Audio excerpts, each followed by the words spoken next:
Hello, everybody. Welcome to this session. It's the session you've been waiting for because it is quite different to all the other sessions here at ATM. I think some of you may have seen me from the previous sessions, but just a quick introduction. Today we're talking about the DXO of tomorrow. And this is a term that we've come up with, thinking about where destinations need to be focusing and how destinations need to be more adaptable for all of the sort of challenges that digital and changes in consumer behavior are bringing. So we're talking about the future of the destination brand and the role that DMOs need to play in that. I'm Nick, I'm the founder of the Digital Tourism Think Tank, and I have the luxury, I think, of working with hundreds of destinations all around the world, 100% focused and passionate on trends in destination marketing and helping destinations tackle the sort of challenges they're facing on a day-to-day basis and helping them to think about the future of tourism and the role that they can play in that. Today, we have a really great panel, so I'm going to invite my panel to join on stage, who will all be giving their own opinions and sharing their experiences on this topic. So please give a very warm welcome to our panel. Please come to the stage. Reza Saidi from Crowdriff. Crowdriff are a great partner, and they've been working with us over the last couple of years, and they're working with hundreds of destinations as well, helping them to get more visual with their marketing. And we also have Ala Al-Hindi from Visit Jordan. Our Visit Jordan are doing a fantastic job in quite difficult circumstances and really know how to approach working with your visitors to tell the story. And Vahid Jakub from Seychelles Tourism. Vahid is an inspiration, and he's been coming to our events for quite a number of years, I think nearly since the beginning, 5 years. He's really taken on board everything that we share at those events. And yesterday I had the luxury of sitting down with Vahid and talking about the work they do. And this guy has so much cool kit and content coming out that I am really, really impressed. So I know you're going to share some of that today, and I'm looking forward to that. So guys, please take your seats, and we'll hear from you in just a moment. Let's try and sit in the order of the faces on the screen. Yes, nearly. Okay, not to worry, not to worry. Okay, so kicking off, if it clicks. So I thought to kick off with, I will share you a quick video which shows you what we're working on. And this is just for destinations, but it also shows you how important the experience and storytellers are. This is the upcoming campus that's happening in September. And actually, there's no audio, right? Let's just connect that.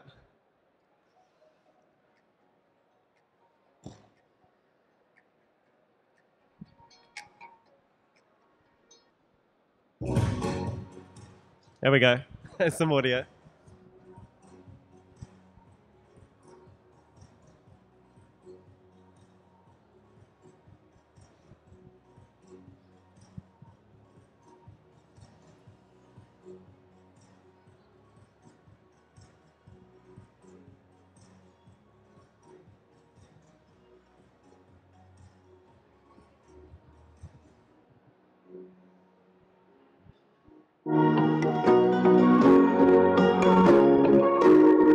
So that's just a little taster for campus that's happening in September.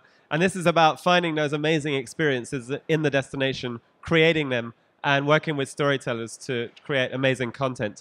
So I thought I would just give you a little intro to take us from what we were discussing last year at ATM, which is some of the key challenges we've seen working with destinations. First of all, governance. Governance is really, really changing how we manage organizations, shifting to flatter structures, building micro startup hubs within destinations, being more agile, being more collaborative. These are some of the challenges that destinations are really working around right now. And also how to change procurement to be more relevant for today. Also funding. DMOs are constantly needing to make the case for their investments in digital. And it's really important that we keep being able to educate our stakeholders on what results look like, what KPIs look like, and how to avoid kind of vanity metrics and really get to the depth of digital in terms of what we should be looking for. Also, engagement. We know we've heard so much over the last couple of days about the importance of ambassadors, influencers, building really strong content teams, having talent networks of freelancers, people you can go to at a minute's notice when you need brilliant content.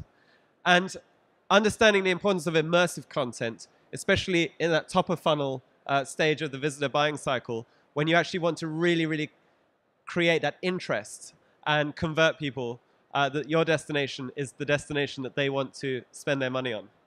And lastly, innovation. This is really about staying ahead of those changes that are happening. So how do you create collaborations with the tech community, adopt digital leadership, have some advocacy when it comes to data, and think about how you can solve some of those big challenges that you face with the visitor economy. This is a sort of pyramid of how we see that conversion funnel looking today. It's quite a lot of components sitting in there. And of course, any of you that follow Google Trends will know that now they predict more than 400 touch points on a visitor journey before a decision is made to book. So that means we have to be in a lot of places and relevant in a lot of places. So at the top, we've got the brand and the need for the product to support the brand. They need to work with partners and people. We need to develop that, distribute that, be relevant every day on the right channels. And then going right down, it becomes down to the experience. The user experience through your apps, websites, even the interaction with visitors, followers. The visitor experience becomes as important as the user experience. And then, of course, the importance of data to really target, segment, and understand the behaviors of our visitors better, which leads to conversion. So it's just a little thinking there. And out of this thinking, we developed our own methodology to tackle transformation for destinations. And we've developed this 12-point destination transformation plan. And it's basically a framework to support destinations on helping them with all of these changes. From the holistic view, what do we say, what do we do, right through to how you explore new trends and innovation and everything in between. And this is a really good benchmark for anybody if they want to look at how to tackle all the priorities that digital is bringing in a destination. These 12 areas really cover it very holistically. Just click forward. Is it frozen? And the next thing I want to talk to you about is empathy drivers, because a recent report from Skift showed that visitors and travelers are really looking for transformational travel experiences more and more. And transformational experiences is really what's driving millennial customers. And when we look at the key empathy drivers which come out of that, we see empowerment, personal fulfillment being a really, really key part of that, such as being more knowledgeable, gaining more success, achieving their ambitions when they travel. So doing something that has that personal sense of empowerment. That closeness, being closer to the destination, closer to the citizens, closer to the locals, and using that opportunity to get away to build better relationships for themselves as well. And that sense of excitement as well. So being more adventurous, taking on challenges, and open to change and open to other cultures. And Skift also showed that in this transformational report, that the people that you meet when you travel are the heart of transformational experiences. And the great thing about that is that sometimes we talk a lot about technology and sometimes really expensive kit, but actually it's people that make it amazing. Sometimes the best content is the most amateur content, but it's so convincing because it's really authentic. And we always talk about authenticity, but it's about understanding what authenticity means, especially in digital. And I thought I would add this in because I recently got to know that in Visit Sweden, they have a CXO, which I really love. And this is a customer experience officer, or chief experience officer, sorry. And this really shows how some of the leading destinations are thinking, what mindset they're embedding within their teams. And they're building a visitor experience team within the organization. This is quite radical. This is quite a shift for a national tourist board to be taking. But it goes to show where thinking is going when it comes to the opportunities and where we need to change things. I think maybe the battery is a bit dead. And just before I hand over to our panel, think about curated experiences. Curated experiences is really, really becoming increasingly important. And we're seeing increasingly destinations trying to get closer to the citizens, to the businesses, to the industry, to develop more individualistic sets of experiences, which reflect the sort of trend that we're seeing on Airbnb. This is, for example, Nova Scotia, who have also understood that. They've done a lot of work on product development to create really relevant individualized, personalized local experiences. And this is how you can discover them on the website. So if you throw into that data and understanding your customers, you can really offer something very relevant to a different type of consumer that we're seeing today. And of course, one of the trendsetters in the space is Airbnb, and this is Airbnb Experiences. But they're not the only player in this field. And this is really something to recognize what's happening and respond to that. Of course, also, we focus a lot, especially when we think about Airbnb, on cities, but it's also about taking people out of cities. So one of the things that I do a lot of, I speak with destinations. I was in Switzerland last week, and they want to get people out into the nature in the autumn. But the autumn is not typically a time when people go out into the nature. So looking at how to bridge different product offers and work with, say, a city trip traveler to get them to go out and explore beyond the city. This is one of the sort of key priorities that destinations are thinking about. And here we have just a few examples. Left is Airbnb, again focusing on really personal experiences that are about two individuals connecting.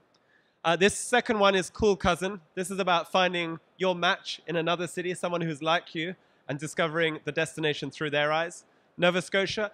And finally, Singapore, who are doing a great job working with so-called passion ambassadors, who are designing products, content, and experiences aligned with their passions. And also tech-enabled experiences is more and more something that's important. I was speaking about this just a little bit in the last session, how something as simple as ordering in a restaurant is likely to change because of augmented reality. This is actually something you can already buy today. It's a company that provides a digital menu that's working with AR, and you can swipe through the menu and choose your dish, and then actually go and book or reserve or order that food in the restaurant. So it's about seeing how real-world experiences are increasingly going to become digital experiences. And here's a completely different example of, this is a prototype. It's actually available. You can download it today. And it's people that are developers that are working with AR to see how they can transform an outdoor experience. And actually, this is a collaborative effort where people can drop these fairies into a space and experience that. So imagine if you have a very special place that everybody goes to, and you invite them to leave their own message, like a message in a bottle, and then other visitors go there to discover and explore that. You have to be creative to think about all the possibilities, but there are heaps and heaps of possibilities that new technology is bringing to transform the visitor experience. So the question is, what role does the destination play in this? And this is an example of a recent workshop. This is actually Switzerland as well, that we did in Switzerland. And it's about getting the destination to be the glue of the industry, of their own people, and get everyone to work together. Because changing the fabric of that experience requires a collaborative effort. It means everybody needs to work together. Whether that's purely working at a brand level and identifying the stories and those really amazing stories and how to lift them, or whether that's going right down to the product and the experience level to design new experiences which cut through to those visitors. And then for the destination to be an amazing storyteller for that. National tourist boards, regions, cities, they all work at different places on that visitor journey. Some are top of funnel, and others are right at a conversion stage. This is a destination that's somewhere in the middle. It's Maine in the US. And I always show this as an example because they focus so much on lifting stories out. And this is almost like a blog, but it's very, very inspirational. And they have a newsletter which really redefines a destination newsletter. It's called The Quarterly. And whether you want to go to Maine or not, it's a really interesting read. Because what they're thinking about is, what do people who come to our destination, what do they like, and how can we give them that? Rather than thinking, how can we drive people to the destination? Which is taking a shortcut, but it doesn't always deliver the results. And then lastly, I thought I would show this because we're working a lot with Visit Jersey. That's where the campus event is. And the reason we've chose to work with Jersey is because they really understand how important it is to convey individual passions within the destination. And they're working with people who are not just working in the tourism industry. And they're starting to develop product around those non-tourism experiences. So here's a video about someone who develops cosmetics. And I think it's just really interesting to think about where those stories lie. If it plays. Okay, so guys, when you do your presentation, don't walk too far from the computer. It seems, there we go. There's a real feeling of freedom about the island. The plant life and seaweed we have here grows in our coastal air and clean water. It absorbs that freshness naturally. I wanted to use my cosmetic science background to make something that would reflect the way I live in Jersey. So I started working on a botanical version of a healing balm, sourcing the best local and global ingredients. There's no production line, everything is made by hand. You can give it time, attention to detail. I love the process, and it connects me with local producers that share my perspectives and ethos. I love the ingredients: calendula flowers, beeswax from local hives, the seaweed around our coast. I feel content when people tell me that it works, that it has soothed their skin, just like the sea soothes our busy lives. On an island this natural, you can't help but be in touch with the elements. Visit Jersey. This could easily be an ad for a cosmetics brand as well. And I think it's about really seeing where there's opportunities to collaborate with other people, entrepreneurs, other segments within the destination.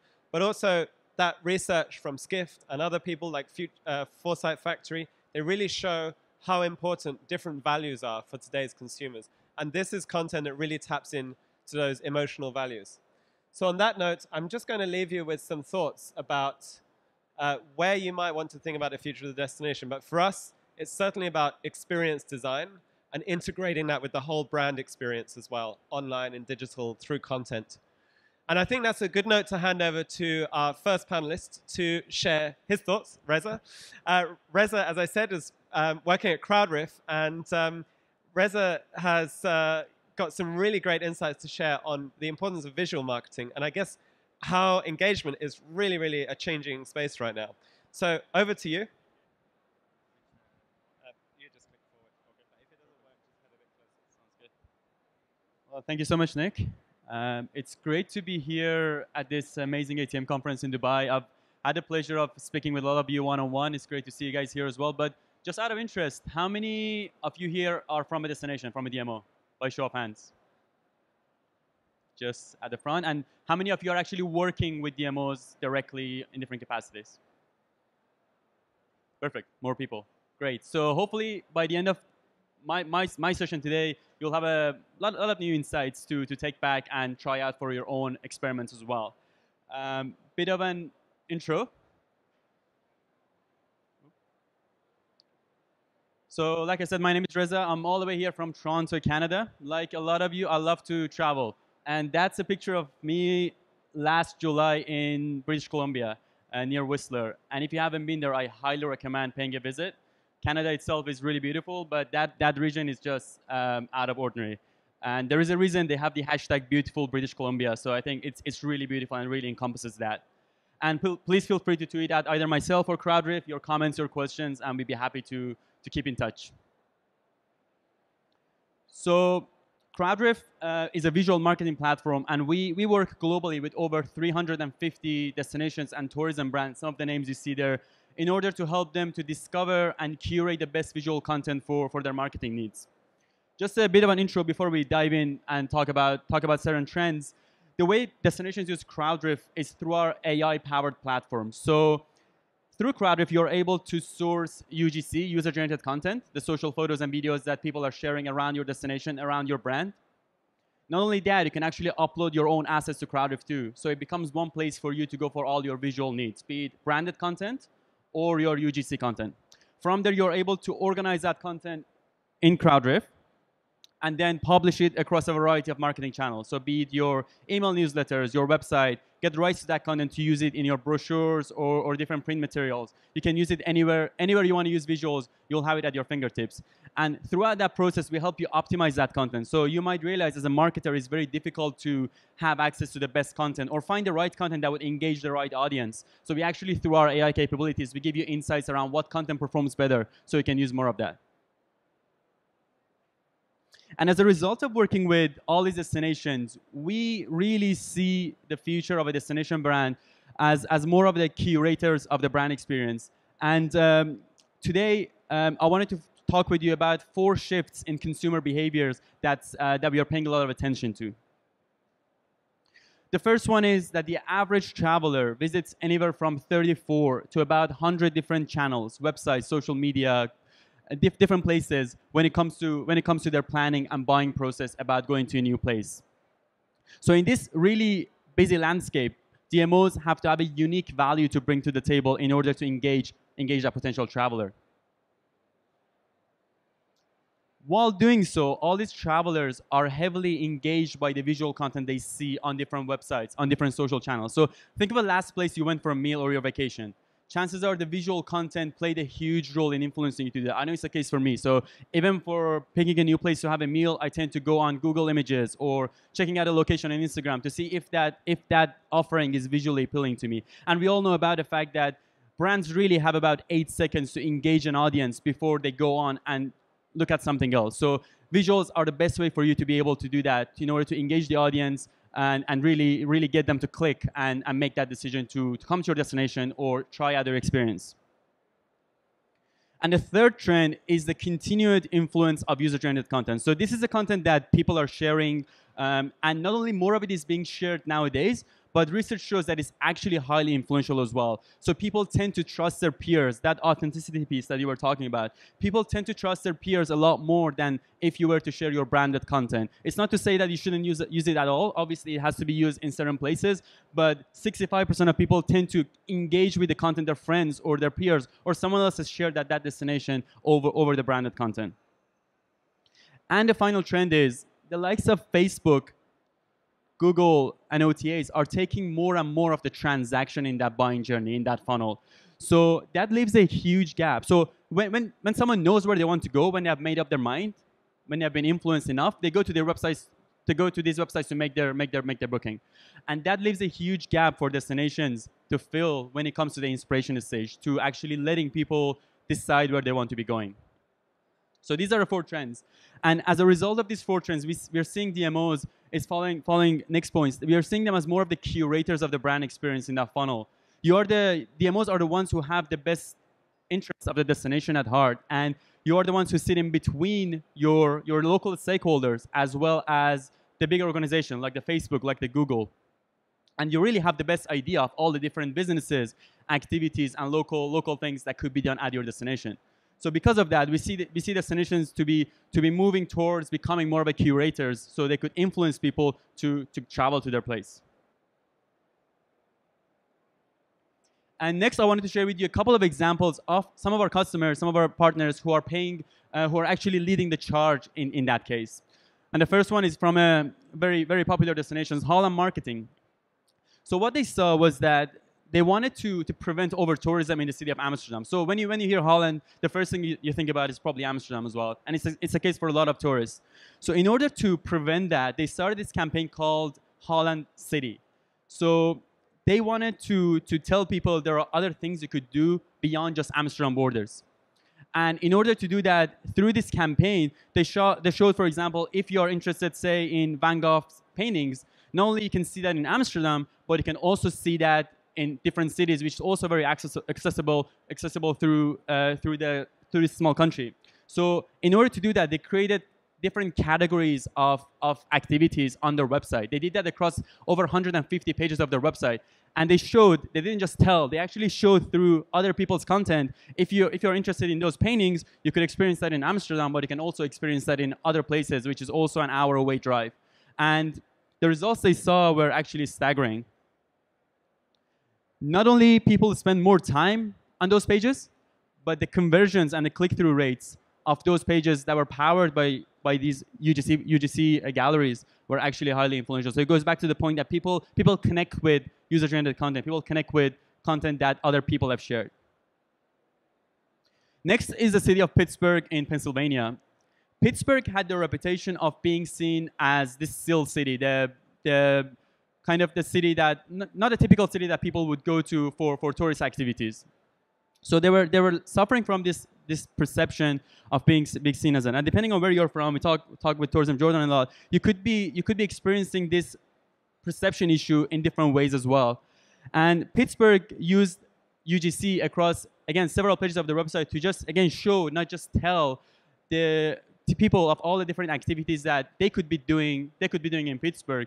And as a result of that, they were able to tell other travelers who hadn't taken the initiative because of that perception issue to go to Pittsburgh, to show them you could actually be experiencing all the different arts, architecture, and cultural activities in Pittsburgh as well. And that led to them being recognized nationally and internationally as some of the best foodie destinations or some of the cities for favorite cities for architecture. So again, an example that showing people what others are doing would let them to actually decide to go there and yourself being recognized as a leader in certain categories. And the final example is from a very innovative destination, which happens to be my home as well, Destination Canada. And this is a very groundbreaking example. So here is what happened. Destination Canada saw across the country there were situations like this. So for example, the Niagara Falls DMO was looking for some content to put on their website. At the same time, Ontario Tourism, who actually sits above Niagara Falls as a province, was looking for that exact piece of content to use in their campaign. So at the same time, two different DMOs, a local and a provincial one, were looking for the exact piece of content. So Destination Canada noticed that, and in order to avoid this duplication of effort, they, together with their partners and regional DMOs, they launched the first UGC partner network, which is one of its kind in the world, together with Crowdrift, which enables them to streamline the way brands use and source UGC across the network. So here's a new situation. Now what happens is, through this network, if someone takes a picture at Niagara Falls, that gets picked and sourced by Niagara Falls DMO as a local DMO. Then they're able to share that with the provincial DMO, which is Tourism Ontario, and Tourism Ontario can make that available for Destination Canada. And this means two things. First is the local DMO who has the best local knowledge of their experience. They can curate the right content for Destination Canada to put on their website. And Destination Canada would have the best content at their fingertips to use in their different creatives and develop better tourism products. And as a result, so far, they have around 50 or so tourism partners have joined this network, which has led to about 300,000 creative assets being shared across the network. So just to finish up, I want to leave you with this thought that we see the future of a destination brand as visual. We see it as curated. And like this last example, we see it as being networked because it's more efficient. And just to end this presentation, I want to leave you with this thought. For most of you who work with DMOs or are from a DMO, how close is your marketing to this reality? And what can you do to get closer to it? Thank you. Reza, thank you very much. So much. Great talk. That definitely has a few, you can keep that. Yeah. Definitely has a few questions for me in my mind, but we'll save that to the end. Yeah. So we'll move on to Ala from Jordan Tourist Board. Visit Jordan have really been working on user-generated content since as long as I can remember. And a few really strong examples stand out when it comes to Visit Jordan's work. Here's the clicker. But I do, just forward, yeah. I do remember a number of years ago, a great campaign where you had visitors really talking, making great testimonials about how amazing Jordan was as a destination. That was probably quite a few years ago now. And when you think about it, you were really ahead of the curve in doing that. So tell us where Jordan's at now. Thank you. Hello, everybody. Hello, everybody. My name is Ala Al-Hindi. I'm the digital marketing director for Jordan Tourism Board. Jordan Tourism Board started in 1998, which was a few years before the first Gulf War. Tourism back then was doing really good for Jordan, and things were really smooth. And then we started to have a drop in tourism during the first part of the Gulf War, which really affected us really bad. Back then, it was, as a tourism board, it was, for us back then, the only thing we could do was to be to have the glossiest brochures, the biggest stands in the ATMs or the ITBs, and also to be in the tour operator brochures. If you were not available in these brochures, then you wouldn't be even accessed as from tourists, especially in a country in the Middle East.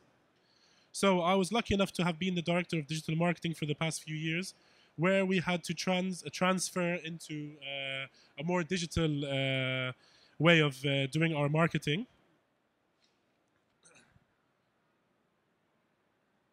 Okay, so here we are, a DMO that's disrupted. Thanks to the gig economy, official tourism transport associations have been replaced by the likes of Uber and Careem.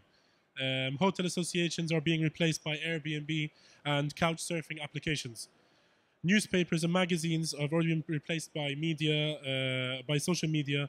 Brand ambassadors have been replaced by influencers. And so have guides, they've been replaced by applications. Is this a bad thing, or is it not a bad thing? I will just give an example. We had, you know, if you've heard of, has anyone heard of Petra before? Yes. So we had created an application that will, Petra, to when you visit Petra, you have a walk, which is about an hour and a half, and you have to stop at different locations. So we created an application that would work as a tour guide and explain to you in different languages along the way.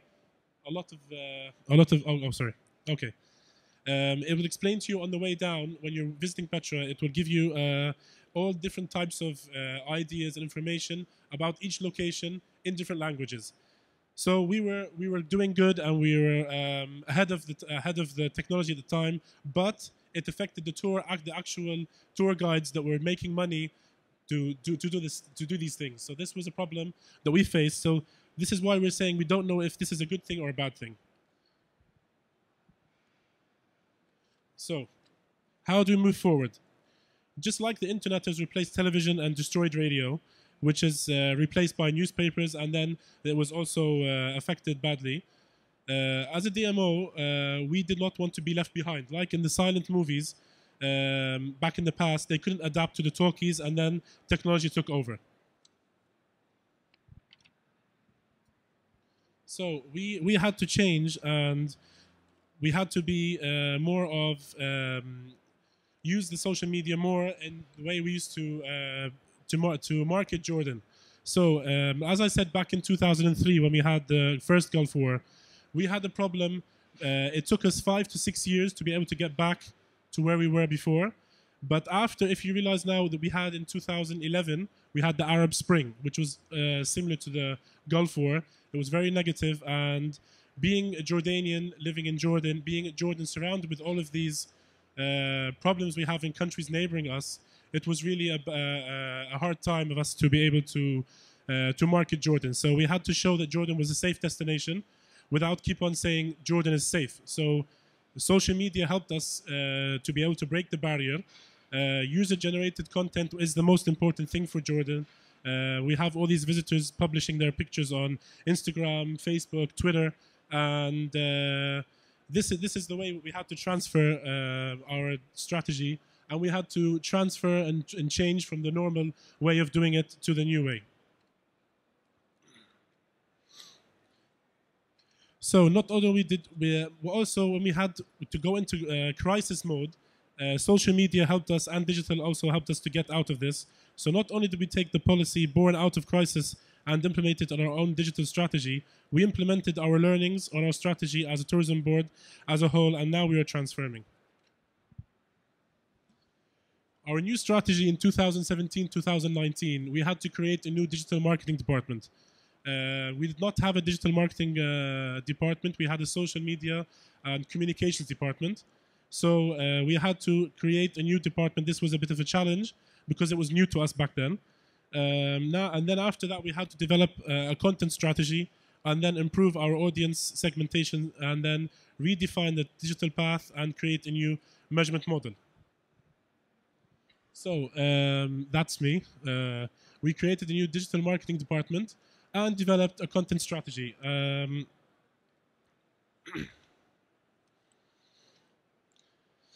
The first thing we did after creating this was our team, I was leading the team back then. We created something, the community management and then channel managers that was not available at the time back then. So this is the path, or the funnel or the path to purchase that we realized that's happening in Jordan. So we had to make sure that we were using our content at the right time. So we have informative, practical, functional, shareable, ambassadorial content, and we had to make sure that our content was shared properly in the right place at the right time. We had to make sure that back then that all of our Facebook ads, Twitter ads, we worked closely with Instagram, closely with TripAdvisor and with Booking.com, Expedia, Airbnb. So we had to make sure that we were placed in the right place at the right time. This was a challenge for us, and it's working quite good. 2017 was a pickup in tourism for Jordan, and things are looking bright, and we hope that we will do better in the future. So thank you very much. Thank you. It's quite a journey. I do like the GIF. I was looking at him, and I guess one of the things that I was talking with a couple of tourist boards is often they think digital means the IT guy and the IT department, and just sort of going through that process that digital is it's the kind of crux of the destination. It's everything spins around. And from where in Jordan, our biggest challenge was back then that there was. It was really hard to be able to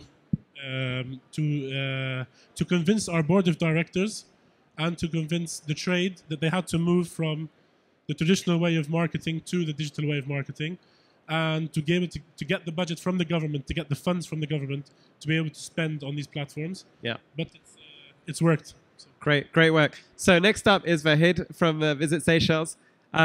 Great work you've been doing. So the floor is yours. Let's have a look. Good afternoon. As Nick introduced me, I'm Vahid Jacob, Director of Digital Marketing at the Seychelles Tourism Board. Does everyone know where the Seychelles Islands are? Everyone? So for those who don't know, Seychelles is a group of islands right next to Mauritius, a bit close to South Africa, in the middle of Mauritius and Maldives. So the challenge we have is to make ourselves visible. Being next to destinations like Maldives and Mauritius, which everyone knows, is a bit difficult. So our challenge was to be visible. So I'll quickly be going through a few of the accomplishments we've done, a few of the accomplishments for 2017. Then I'll quickly talk about what we've planned for 2018. So in 2017, we launched the Seychelles Tourism Board corporate website and dedicated blog site.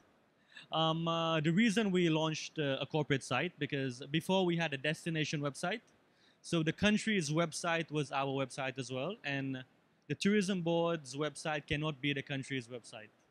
So we had to differentiate it. Visitors who are coming on the website are not interested in the policies of Seychelles tourism policies and who is on our board and tourism arrivals. So we made a dedicated website for this. On the next slides, I will be giving you more detail on this. We launched a dedicated blog. I'll just go through this quickly. We worked with a lot of viral video companies such as Unilad. We produced VR content, and we managed to increase our social media presence by 32%. We've worked with a lot of influencers and competitions. So I'll just go in more detail now. So in 2017, last year, we launched our corporate website. So this is a fully responsive website. You can get all the information about the tourism board. So the reason we have this, like I said, so this is when people want information about the tourism board, this is the website they come to. So this is completely different from the destination website.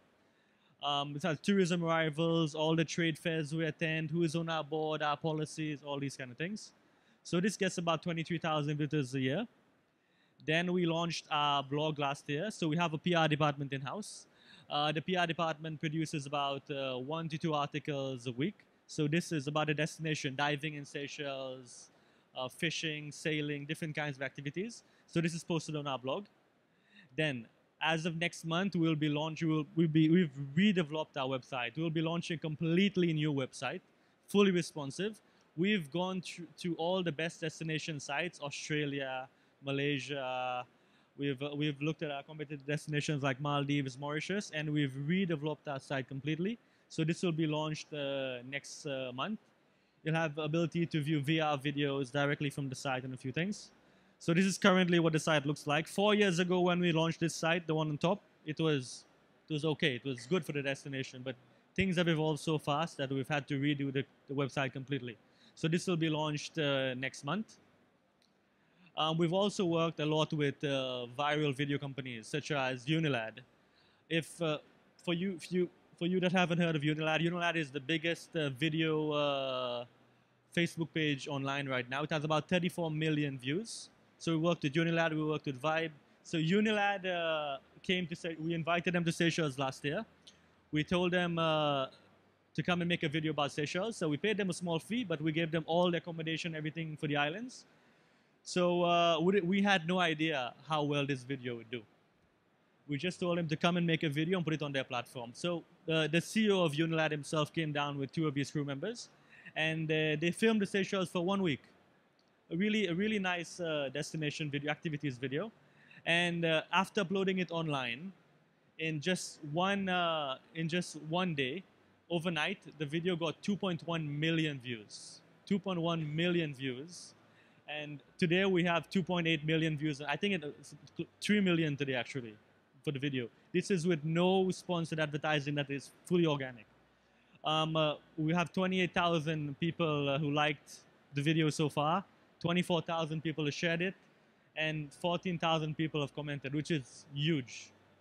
For the amount of money, I think we paid Unilad only $5,000 to come to Seychelles. But because of Seychelles, we're going to offer them accommodation and all. So we brought down the price a lot. But for the results we got, it's amazing. So this is activities to do in Seychelles.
and the other ones got about 1.5, 1.8 million. So altogether, all the videos we calculated this morning got about 9 million views for campaign, which costs us close to nothing, $5,000.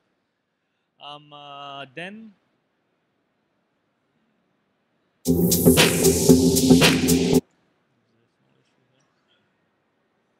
okay, we've also been working with a lot with virtual reality. So we ventured into VR late last year. We worked with a company, a South African company, to produce our first VR video. So last year we produced about 7 360 activities videos of Seychelles, so diving, zip lining, surfing, jet skiing, and we've been using this content.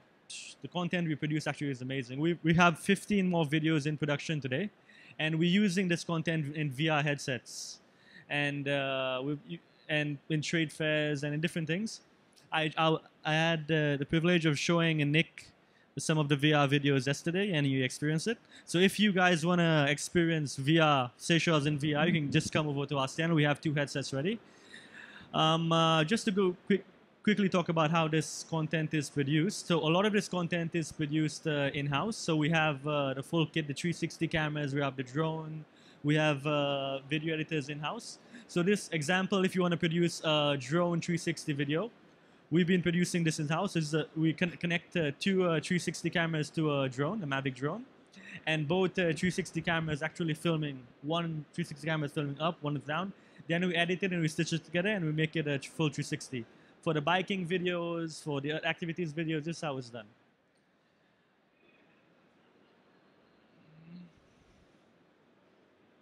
So we've also been doing some 360 VR videos underwater, and for social media. So in 2013, when we launched, we had one Facebook page, which had about 17 likes. Today we have 529,000 likes on our Facebook page with really high engagement. And in terms of Africa, we are first in Africa, which is pretty good.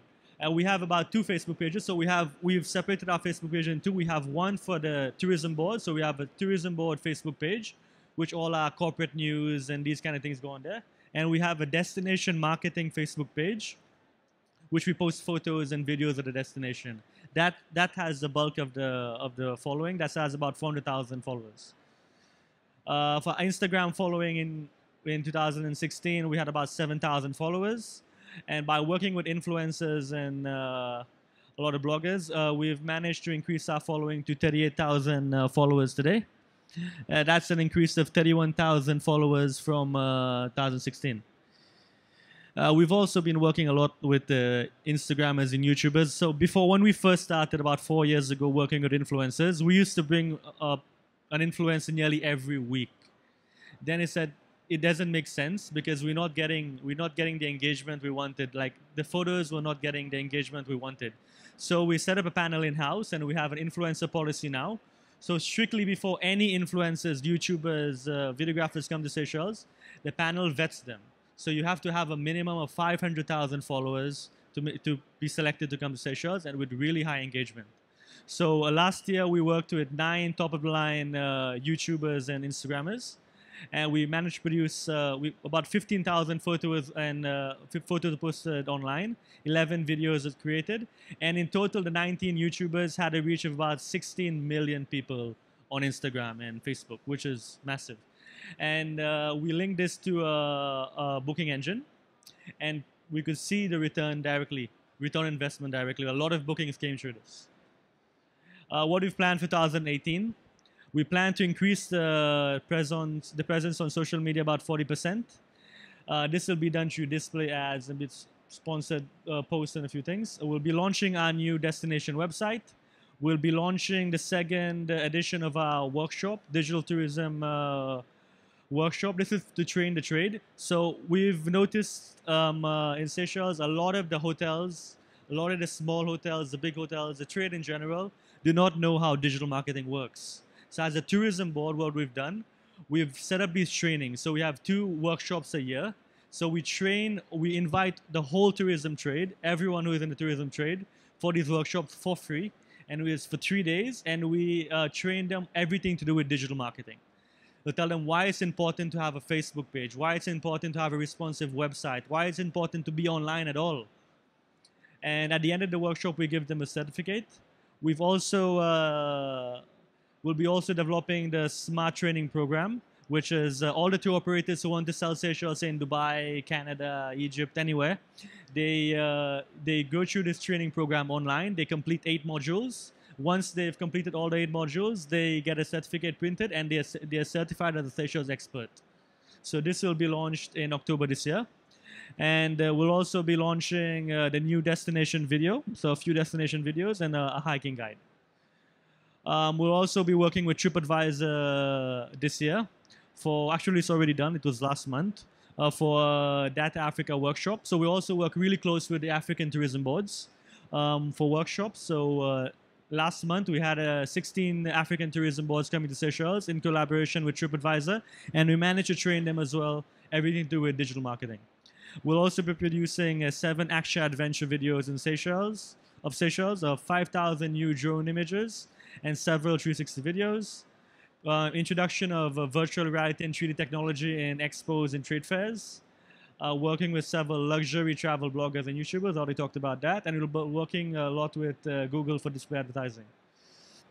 So how do we achieve this? For Facebook, to increase our following, we'll be having 8 targeted social media campaigns in key markets, monthly competitions and quizzes, and social media storytelling and display advertising. So what we've planned for 2018. So in 2018, since we've already reached April, we've already brought down about 7 influencers. So we've planned 21 YouTubers. They've already been marked from the start of the year. We've had the panel sit down and select the best influencers which we want to invite to Seychelles. So once we've already selected the influencers we want to invite, we send them an invite and we give them our conditions. And if they accept, they come. So we've already earmarked 21 to visit Seychelles in 2018.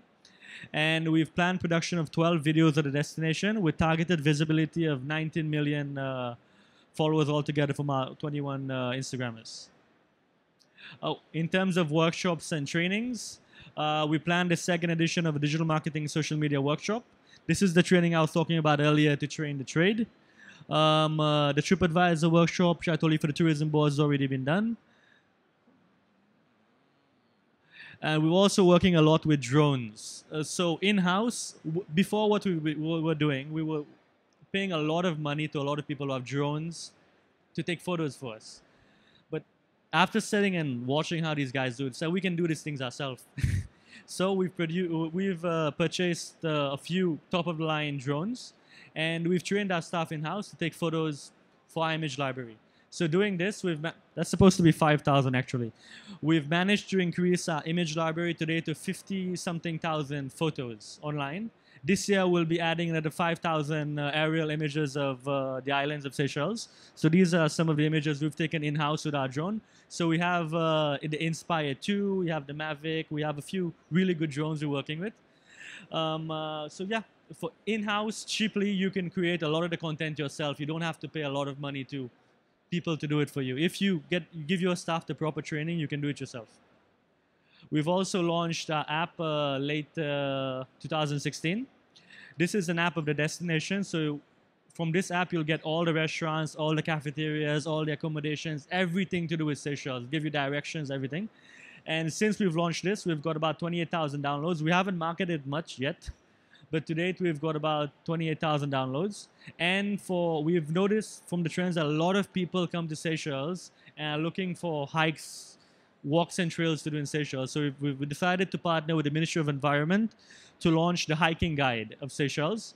So we've earmarked 21 hikes, trails, which we'll be putting in this app, and we'll be launching this app in October this year. Something else which will be going into this year is 360 live streaming. So we've been doing live events for the tourism board has several events per year. So instead of following the norm and doing live events, instead we're going to something completely different. So nowadays you can stream live in 360. So we've purchased a few 360 cameras and we've been testing this the past few months. And this year we'll be trying to stream 3 of our national events the National Day of Seychelles, Independence Day, a few different events. We'll be streaming them live in 360. So by streaming live in 360, this will be streamed live to our Facebook page and our YouTube channel, and people will be able to view these events on their headsets live from home. They can look around.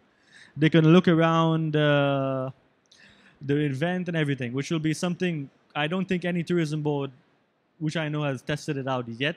Maybe I'm wrong about that, but we'll be testing it out this year, and we'll see how it goes.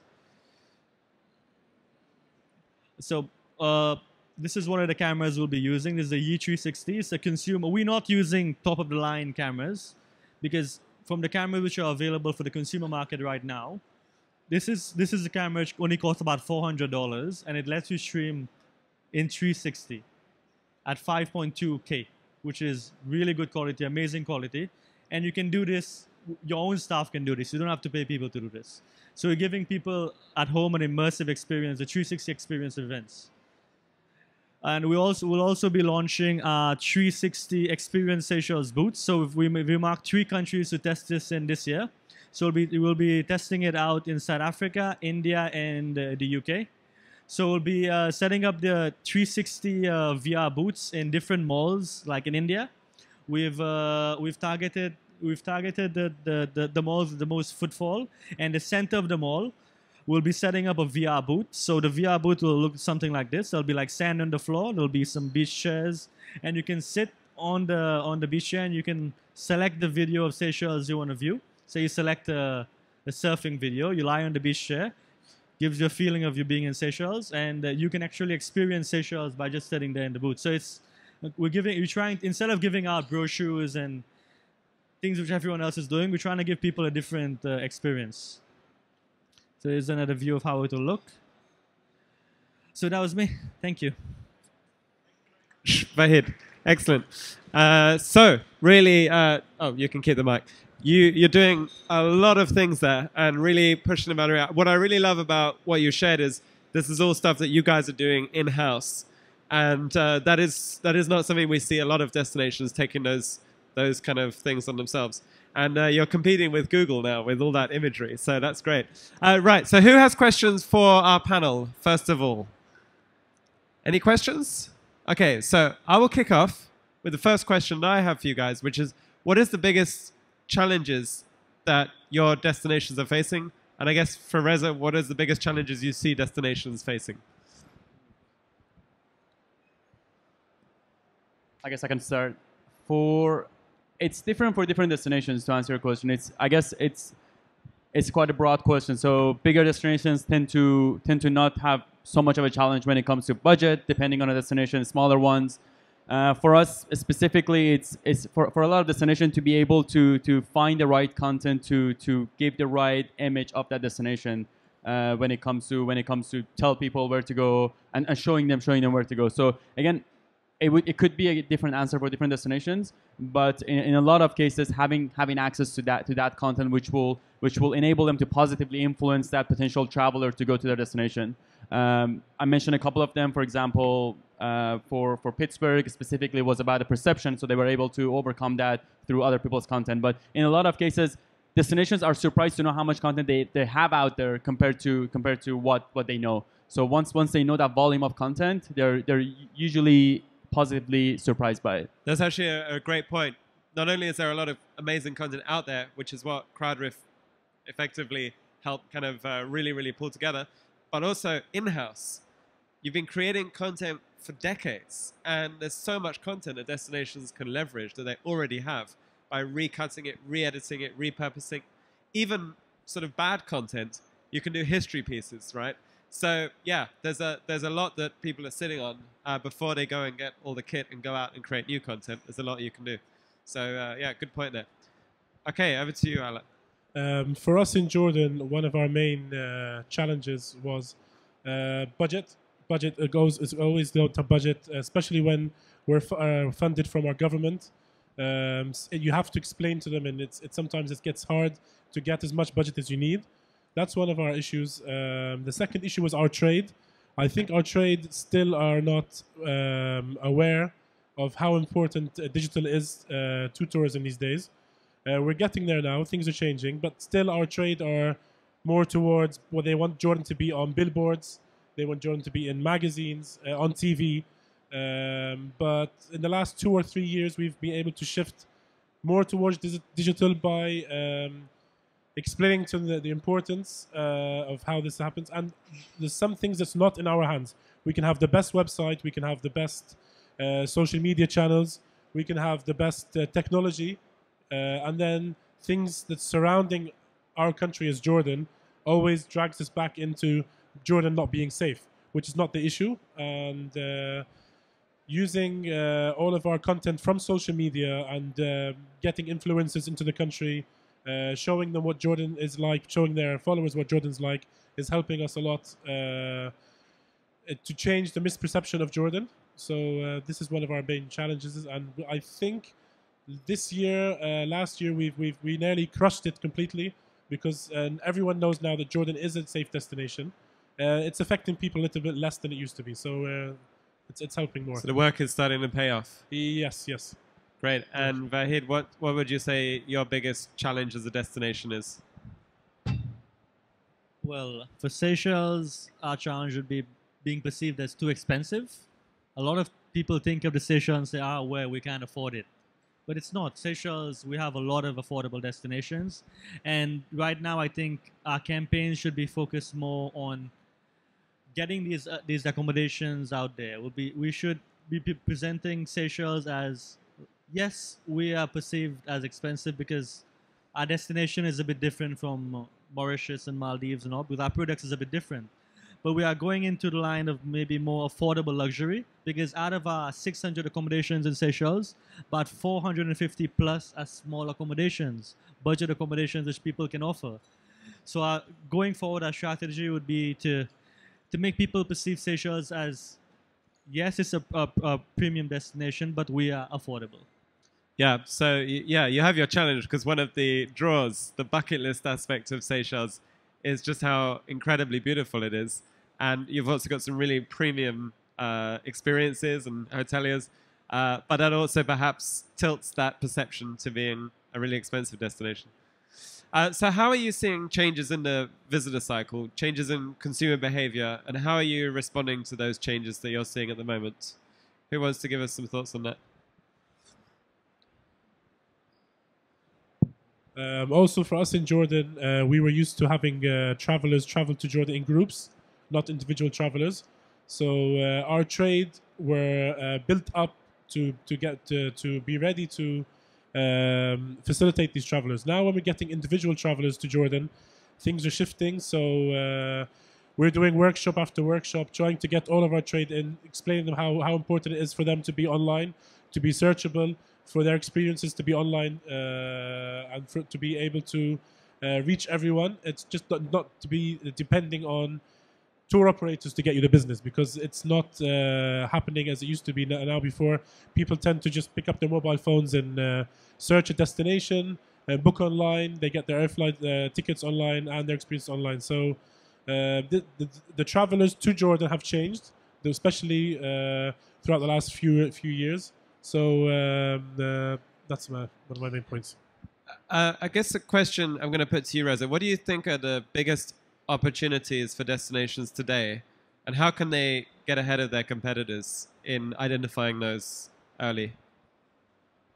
Yeah, it goes back to my earlier point about destinations becoming that part of the funnel where they have to really essentially put in front of their audience. They have to put a curated experience. So we talked about how other players in the market are taking over that booking experience, but really for destinations, the opportunity is to really identify what they can do before, during, and after someone's traveling to their destination. And during that before phase, they could essentially be giving on their website, on their social media channels, that first impression, it really matters. So something as simple as a really appealing homepage could change someone's perception about your destination. So ensuring that throughout that process of people being inspired, talking about the 34 to 100 places they go before they make their planning and making their buying decision, really breaking it down to understand what people do, how they're influenced, and really thinking about those 8 seconds that you have to engage them before they go on and decide they want to go to different destinations.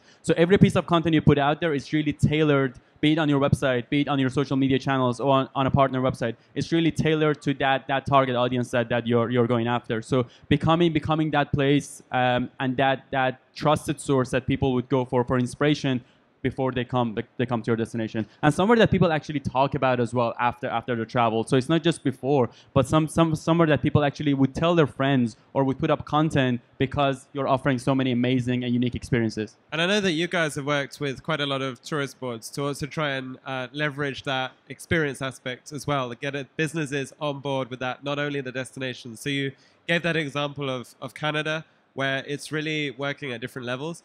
I know also with, I think, Colorado, you guys have developed or worked with Colorado to develop a social partner network, right? Tell us a little bit about that, because I think, what we're talking about, especially in the case of Jordan, is getting everybody to be part of that voice of the destination, not only the destination on its own.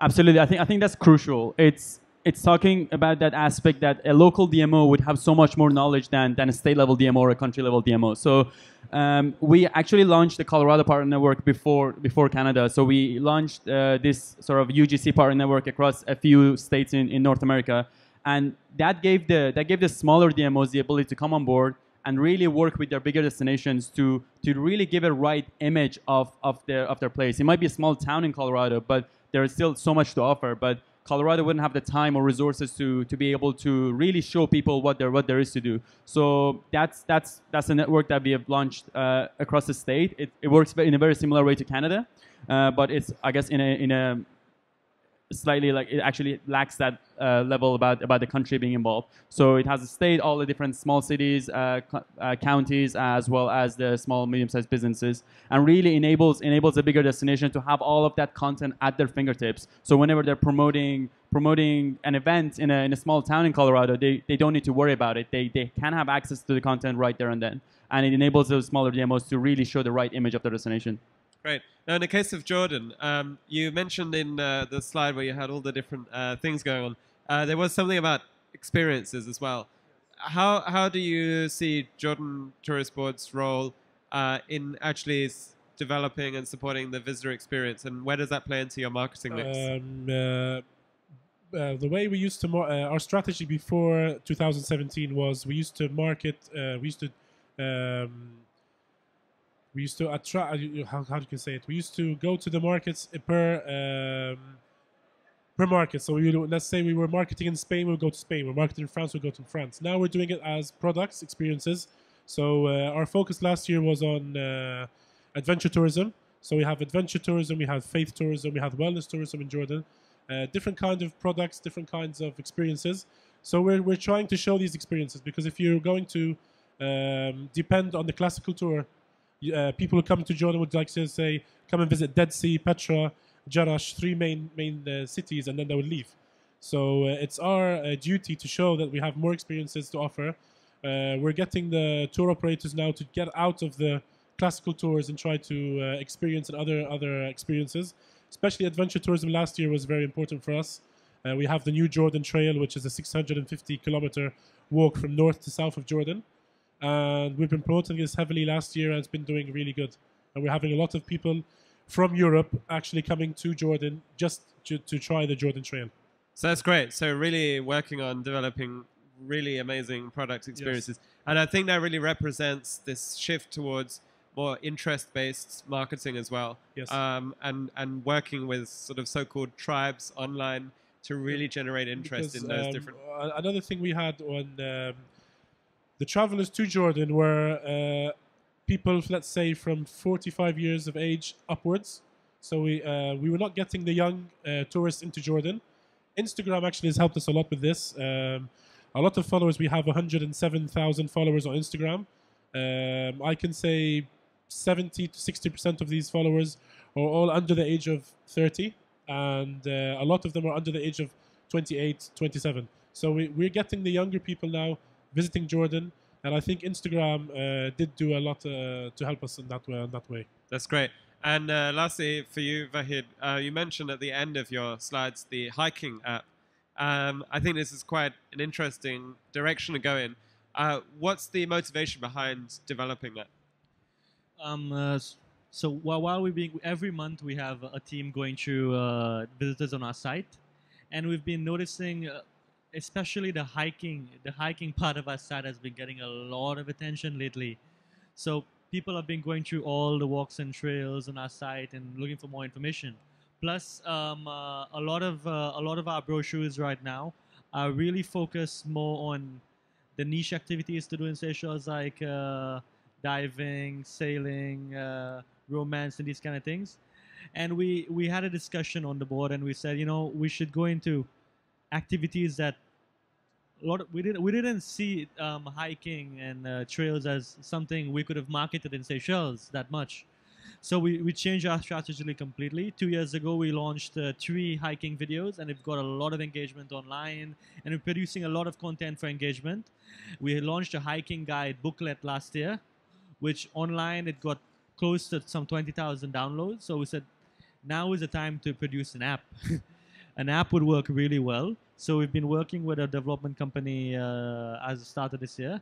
And we've worked with Ministry of Environment, and we've managed to trace all the trails in Seychelles. So the company actually has gone physically on all these trails, and they've mapped it. So when you put your GPS on, it'll show you where you are on the trail. So if you go off the trail a bit, you will know. So this will make it much more easier for tourists. And hopefully, with the launch of this app, we can have a lot more adventure tourism tourists coming. Imagine what you could do if you throw AR into the trails. Wow. So that's a really interesting point to end on, I think, because it really shows that, for Seychelles, which is such a strong image as a destination, you guys are also seeing there are other markets to go after as well.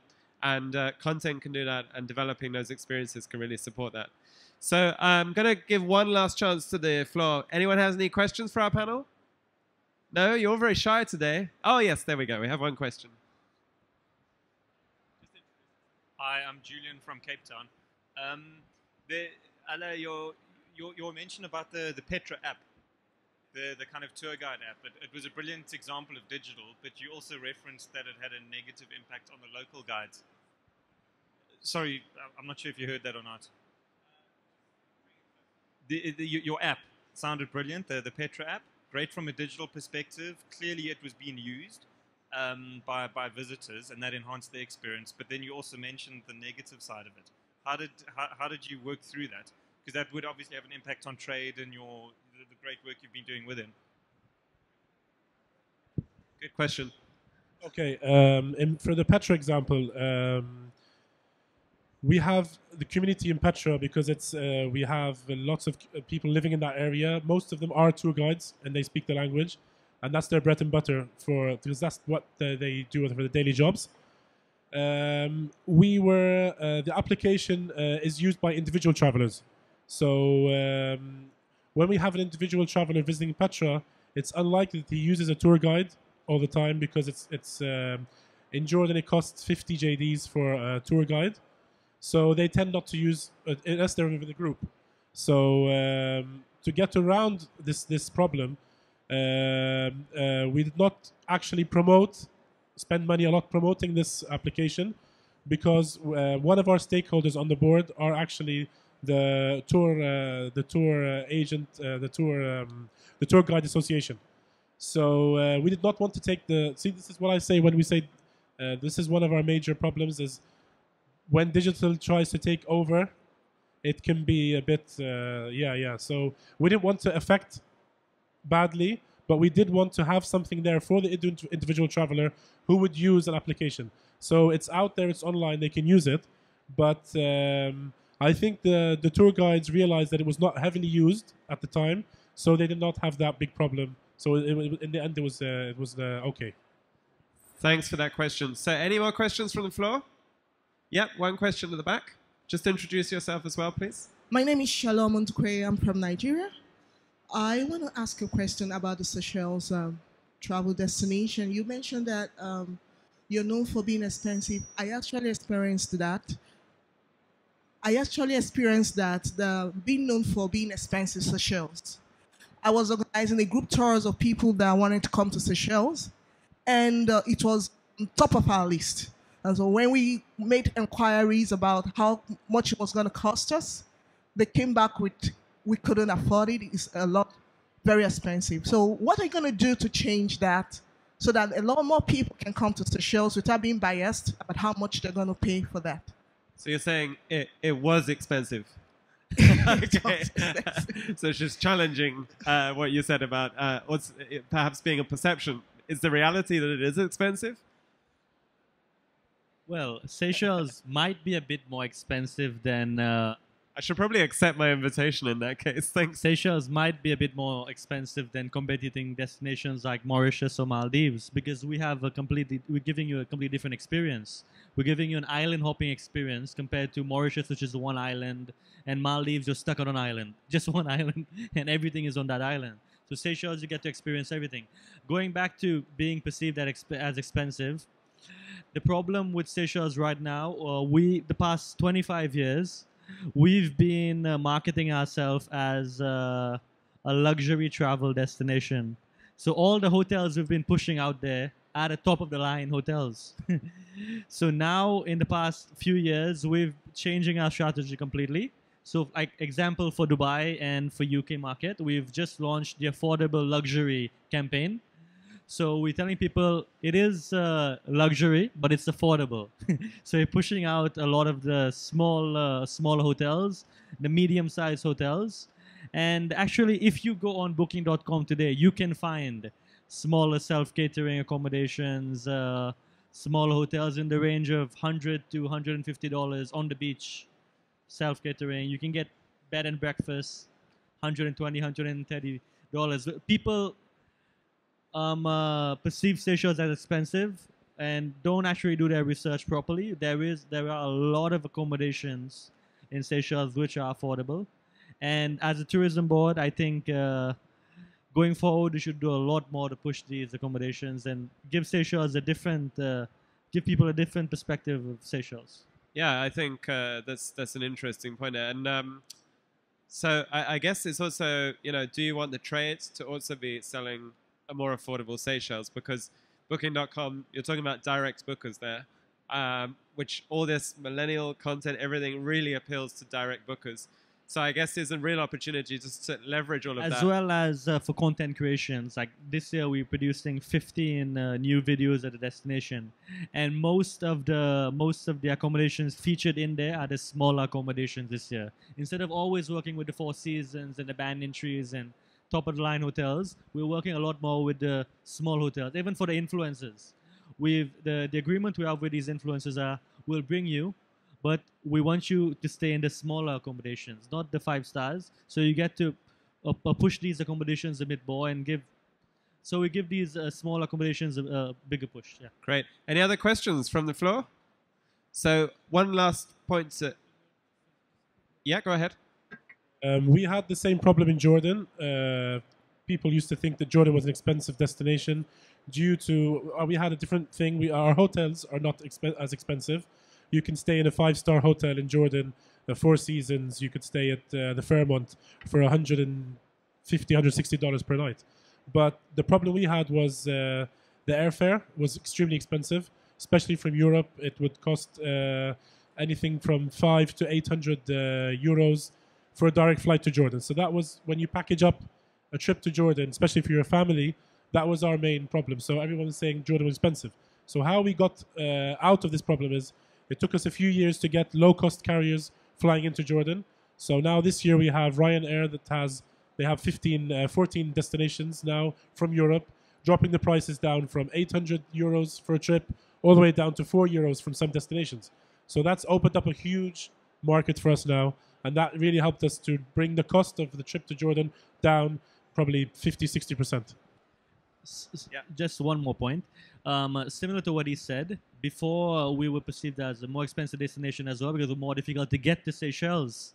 But now with so many airlines coming in, just last year alone, we had 6 new airlines coming in. This year, we have 4 more. So we have 10 new direct flights from 10 new countries coming to Seychelles. So it has driven the price of flight tickets really down. for in terms of flying. You're from Uganda, you told me, right? Nigeria. So right now, because of this competition, you can get a ticket from South Africa, for example, directly to Seychelles for 7,000 rupees. That's about $400. So I think it's if you want to come to Seychelles, I think $400 is something you should be willing to pay at least. I think it's affordable. And before, these prices were way higher. So going forward, I think we are reaching our target of affordable luxury. Yeah. Yeah, and certainly access and competition is key to that. So I think that's where the leadership part of the destination really needs to work on getting more routes. So last point to end on, what are the priorities that you guys see going forwards? Maybe start with Reza. What are key priorities for the next couple of years? Yeah, I think it goes back to my last slide there. So we have been working with destinations and DMOs long enough now that we've started seeing different trends across a lot of them, and it goes back to the point about them having to focus on curating that brand experience for their potential travelers or for their existing travelers, and we think they can do that through those three I guess focus areas for them. So being able to make their marketing more visuals, because we all know the engagement side of things is huge. We know people are distracted. We know there is a lot of noise out there for people to win. There's a lot of competition for brands to win. So making sure your content you put out there is highly influential. So we are working with destinations on that. That's one priority. The network side of things is a huge element for us going forward. So it's a big priority for us to bring this to the DMO's attention, because we think it can save them a lot of time and it can make them more efficient. Not only that, it can actually make the content more relevant across the board for travelers and for destinations alike.